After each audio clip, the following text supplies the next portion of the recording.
ஆடி அமாவாசையை முன்னிட்டு விழுப்புரம் மாவட்டம் மேல்மலையனூர் கோவிலில் திரளான பக்தர்கள் சுவாமி தரிசனம் பெற்று வருகின்றனர். இது குறித்தான கூடுதல் விவரங்களை வழங்குவதற்காக எமது செய்தியாளர் பரிமேல் அழகன் இணைப்பில் இணைகிறார். பரிமேல் அழகன், இது குறித்தான முழு விவரங்கள் என்ன? வணக்கம் பவித்ரா. விழுப்புரம் மாவட்டம் பிரசித்தி பெற்ற மேல்மலையூர் அங்காளம்மன் கோயிலில் ஆடி மாத அமாவாசையை முன்னிட்டு திரளான பக்தர்கள் கலந்து கொண்டு சாமி தரிசனம் செய்து வருகிறார்.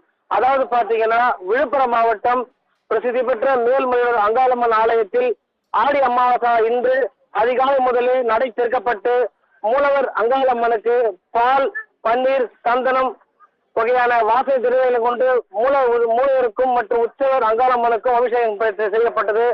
அதனைத் தொடர்ந்து பட்டுப்புடவை மற்றும் ஆபரணம் கொண்டு அலங்காரம் செய்யப்பட்டு பல்வேறு வண்ண மலர்கள் அர்ச்சனை செய்யப்பட்டு நடைபெற்றது. அதனைத் தொடர்ந்து பல்வேறு வகையான பழம் மற்றும் சர்க்கரை பொங்கல், சுண்டல் உள்ளிட்ட படையில் வைத்து அம்மனுக்கு நேர்த்தி கடை செலுத்தினர் மற்றும் தீபாவளி நடைபெற்றது. அதன் பின்பு பக்தர்கள் சாமி தரிசனத்துக்கு அனுமதிக்கப்பட்டனர். உற்சவர் அங்காளம்மனை நாக பூசணி அம்மன் அலங்காரத்தில் அலங்கரிக்கப்பட்டு பக்தர்களுக்கு அருள்பாலித்து வருகிறார்.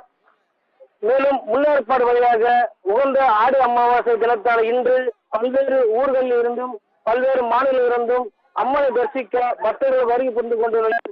பின்னணியில் அவருக்கு நீண்ட வரிசையில் காத்திருந்து அம்மனை தரிசனம் செய்தனர். மேலும் மாதந்தோறும் நடைபெறும் அமாவாசை ஊஞ்சல் உற்சவம் இன்று இரவு 10:30 மணிக்கு மேல் நடைபெறுவதால் மேல்மலையூர் அங்காளம்மன் கோயிலுக்கு பல்லாயிரக்கணக்கான பக்தர்கள் குவிந்த வண்ணம் உள்ளனர். இதற்காக இந்து சமய அறநிலையத்துறை மற்றும் கோவில் நிர்வாகம் சார்பாக பல்வேறு பாதுகாப்பு நடவடிக்கைகள் எடுத்துக் கொள்ளப்படுகிறது.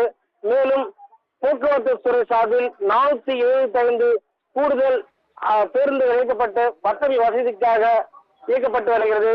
மேலும் பக்தர்கள் பாதுகாப்பு பலத்த போலீசார் பாதுகாப்பு பணியில் ஈடுபட்டு வருகின்றனர்.